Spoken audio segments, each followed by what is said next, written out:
What if the real reason your stomach keeps bloating has nothing to do with the foods you're avoiding? Every day, millions of people cut out dairy, blame gluten, stop eating beans, avoid vegetables, and spend hundreds of dollars on digestive supplements. Yet their stomach still feels swollen, tight, and uncomfortable. They wake up with a flat stomach, but by evening they look 6 months pregnant. Some people can't stop burping after meals. Others struggle with embarrassing gas that seems impossible to control. Many simply accept it as a normal part of getting older. But here's the truth. Your body isn't producing these symptoms without a reason. Gas and bloating are often warning signs that something inside your digestive system isn't working the way it should. The surprising part is that the food itself may not be the real problem. Instead, your stomach acid, digestive enzymes, gut bacteria, stress levels, and even the speed at which you eat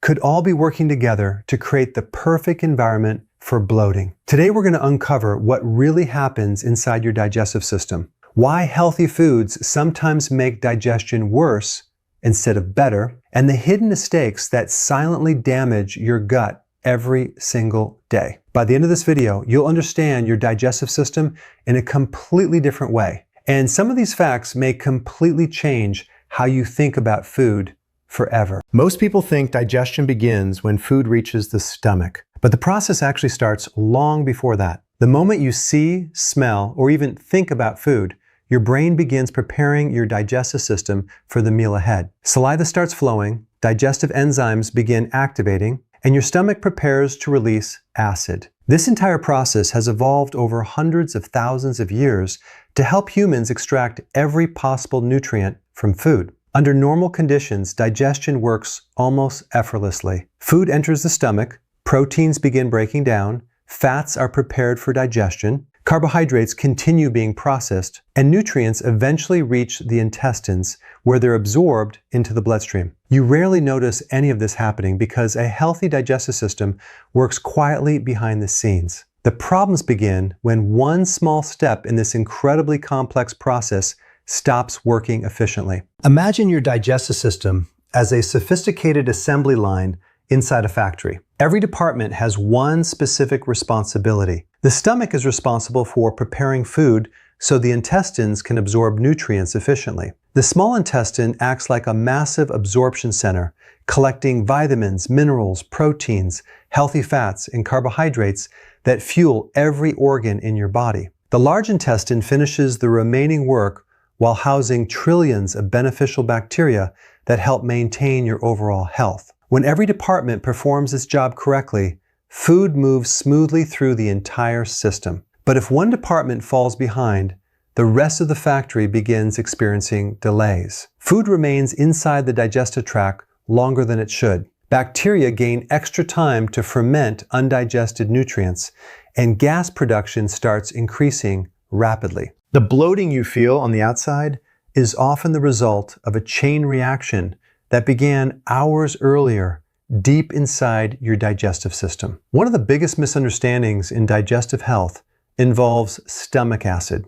Many people believe stomach acid is dangerous because they associate it with heartburn or acid reflux. As a result, they assume that reducing stomach acid will automatically solve their digestive problems. However, stomach acid is one of the most important substances your body produces. It serves several essential functions that are impossible to replace. First, it breaks apart proteins into much smaller building blocks called amino acids. Without this process, your body struggles to absorb important nutrients such as iron, zinc, calcium, and vitamin B12. Second, stomach acid acts as a natural defense system by destroying many bacteria and harmful microorganisms that enter your body through food and water. Finally, it sends important signals to the rest of your digestive tract, telling the pancreas, liver, gallbladder, and intestines that food is on its way so they can release the enzymes and digestive fluids needed to complete digestion. Now imagine what happens if your stomach isn't producing enough acid. Food isn't broken down properly before leaving the stomach. Large pieces of partially digested protein and carbohydrates move into the small intestine, where they become an unexpected food source for bacteria. Instead of your body finishing the digestive process efficiently, microbes begin fermenting that food much earlier than they should. During fermentation, bacteria release gases such as hydrogen, methane, and carbon dioxide. These gases stretch the walls of your intestines like air filling a balloon. The pressure builds slowly at first, but after several meals, the discomfort becomes impossible to ignore. You may notice constant burping, excessive flatulence, abdominal pressure, cramping, or the uncomfortable feeling that food simply sits in your stomach for hours. Ironically, many people experiencing these symptoms assume they have too much stomach acid, when in reality, low stomach acid may be one of the hidden reasons digestion has slowed down. Gas itself isn't actually the enemy. Every healthy person produces gas every single day, and that's completely normal. Your body naturally swallows small amounts of air while eating, drinking, talking, or chewing gum. At the same time, beneficial bacteria inside your intestines ferment certain fibers that your own digestive enzymes cannot break down. This natural fermentation produces gas as a byproduct, but in a healthy digestive system, the amount is relatively small and usually passes without causing discomfort. The real problem begins when fermentation happens in the wrong place or becomes excessive. Instead of producing a manageable amount of gas, your digestive tract starts generating much larger volumes that become trapped inside the intestines. That's when your stomach begins feeling hard, swollen, and painfully stretched. The difference between normal digestion and uncomfortable bloating often comes down to where fermentation is taking place and how efficiently your digestive system is processing food before bacteria have the opportunity to feed on it. Another reason bloating can become confusing is that healthy foods sometimes appear to make the problem worse. Someone decides to improve their diet by eating more vegetables, adding salads, increasing beans, choosing whole grains, or taking probiotic supplements. Within days, instead of feeling healthier, they experience more gas than ever before. This leads many people to conclude that healthy foods are somehow bad for them. In reality, the food is often exposing an underlying digestive imbalance that already existed. Think of it like pouring more cars onto an already congested highway. The extra vehicles didn't create the traffic jam, they simply revealed that the road couldn't handle the volume. In the same way, fiber-rich foods require healthy digestion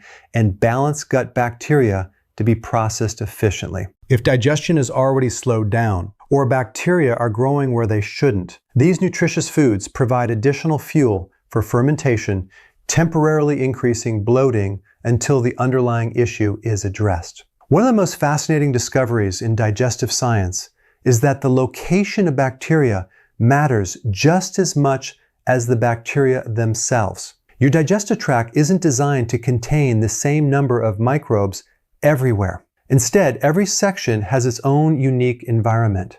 The stomach contains very few bacteria because its highly acidic conditions destroy many microorganisms before they can multiply. The small intestine also maintains a relatively low bacterial population because its primary job is absorbing nutrients as quickly and efficiently as possible. The real bacterial metropolis exists inside the large intestine, where trillions of microbes work together to ferment leftover fiber, produce important vitamins, and help maintain a healthy digestive system. This balance has existed for thousands of years and allows digestion to function remarkably well. However, when bacteria begin multiplying in areas where they normally shouldn't, the entire digestive process starts changing. Imagine inviting thousands of factory workers into a warehouse that was never designed to hold them. The building quickly becomes overcrowded. Work slows down, resources are consumed too early, and everything becomes less efficient. Something very similar can happen inside the small intestine. Instead of waiting until food reaches the large intestine,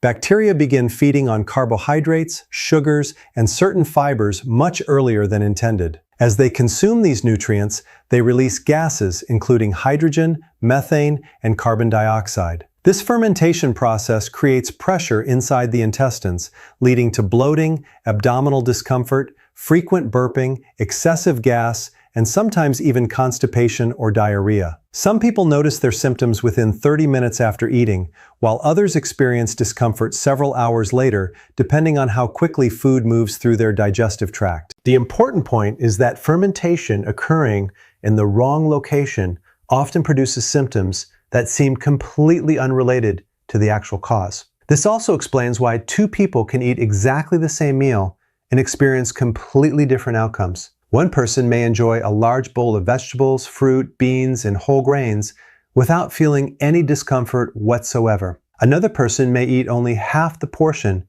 and spend the rest of the day feeling swollen and uncomfortable. Genetics certainly influence digestion, but they're only one piece of the puzzle. The balance of gut bacteria, stomach acid production, digestive enzyme activity, stress levels, sleep quality, physical activity, hydration, and even previous antibiotic use can all affect how efficiently the digestive system processes food. Instead of asking whether a particular food is healthy or unhealthy, it is often more useful to ask whether your digestive system is currently prepared to handle that food properly. Sugar is another important part of the conversation. Harmful bacteria and certain types of yeast thrive on simple sugars because they provide a fast and easily accessible energy source. Diets that contain large amounts of sugary drinks, desserts, candy, pastries, and highly processed foods may encourage excessive fermentation when the digestive system is already struggling. Refined starches can have a similar effect because they are quickly converted into simple sugars during digestion. This doesn't mean that every carbohydrate is harmful or that everyone should completely eliminate them. Rather, it highlights how dietary patterns influence the environment inside the digestive tract. A balanced diet rich in whole foods generally supports a healthier gut ecosystem than one dominated by highly processed products loaded with refined sugars and artificial ingredients. Even foods marketed as healthier alternatives can occasionally contribute to digestive discomfort. Many sugar-free products contain sugar substitutes that aren't fully absorbed by the small intestine. Instead, they continue traveling through the digestive tract until bacteria begin fermenting them. For some individuals, this can lead to noticeable bloating, cramping, and increased gas. Because these ingredients are commonly found in sugar-free gum, diet beverages, protein bars, candies, and low-calorie desserts, people may not realize they're consuming them throughout the day. Reading ingredient labels and paying attention to how your body responds after eating can often reveal patterns that would otherwise go unnoticed. Protein digestion also deserves attention because it depends heavily on healthy stomach function. Proteins are among the most complex nutrients your body consumes, and breaking them down requires both stomach acid and digestive enzymes working together. When proteins aren't fully digested before entering the intestines, bacteria may begin breaking them apart instead. This process produces different compounds than carbohydrate fermentation and can sometimes contribute to stronger smelling gas. Again, this doesn't necessarily mean protein is the problem. More often, it suggests that the digestive system isn't processing protein as efficiently as it should. Supporting healthy digestion rather than simply removing nutritious foods may be a more effective long-term strategy for many people. Another commonly overlooked factor is meal timing. Modern lifestyles encourage constant snacking from the moment people wake up until they go to bed. Coffee in the morning, a snack during the commute, another snack at work, lunch, afternoon treats, dinner, dessert, and late night snacks leave very little time for the digestive system to rest. Yet the digestive tract has its own natural housekeeping process that occurs between meals. During these periods, gentle muscular contractions help move leftover food particles and bacteria farther along the intestines,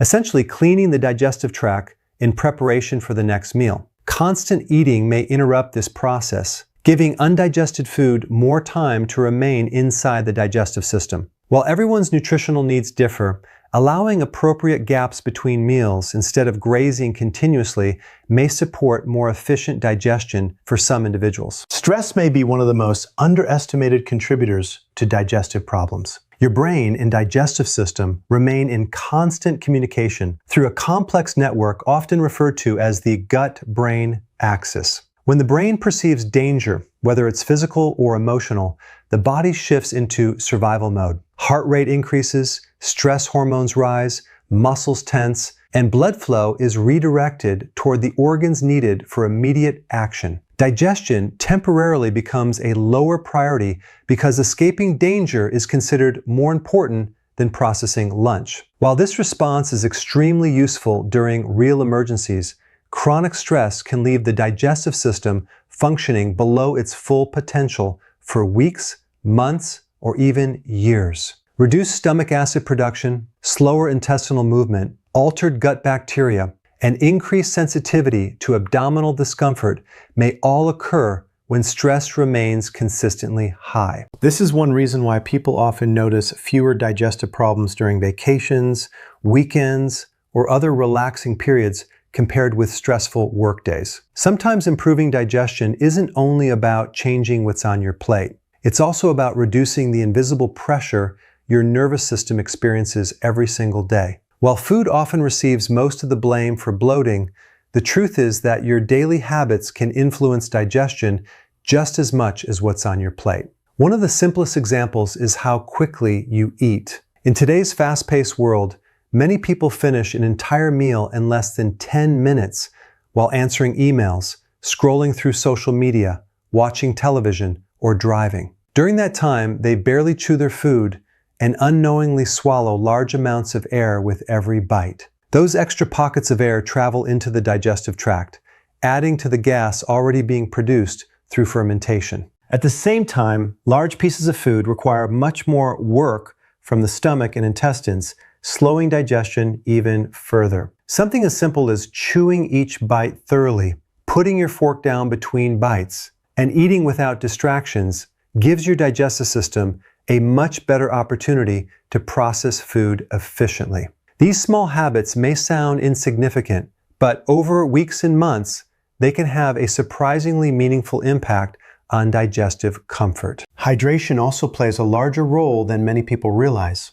Water helps food move smoothly through the digestive tract while supporting the natural movement of the intestines. When the body becomes dehydrated, digestion can slow down, increasing the amount of time food remains inside the gut. That extra time allows bacteria to ferment undigested carbohydrates for longer periods, producing additional gas and discomfort. At the same time, regular physical movement encourages healthy intestinal contractions that help move food forward. Even a gentle 10 or 15-minute walk after meals may support digestion by stimulating these natural movements. Exercise doesn't need to be intense to benefit the digestive system. Consistent daily activity combined with proper hydration often supports healthier bowel function and reduces the feeling of heaviness that many people experience after eating. Another important factor is identifying personal food triggers without assuming every uncomfortable symptom points to a permanent food intolerance. Many people immediately eliminate multiple food groups after experiencing bloating, sometimes removing dairy, gluten, fruit, vegetables, legumes, and grains all at once. While certain medical conditions absolutely require specific dietary restrictions, unnecessarily removing large categories of nutritious foods may make it even harder to maintain a balanced diet. A more practical approach is to observe patterns over time. Keeping a simple food and symptom journal for several weeks can reveal whether certain meals consistently trigger discomfort or whether stress, lack of sleep, overeating, or eating too quickly play a larger role. Because digestion is highly individual, understanding your own body's responses is often more valuable than following popular diet trends designed for someone else. It's also important to remember that digestive symptoms sometimes signal an underlying medical condition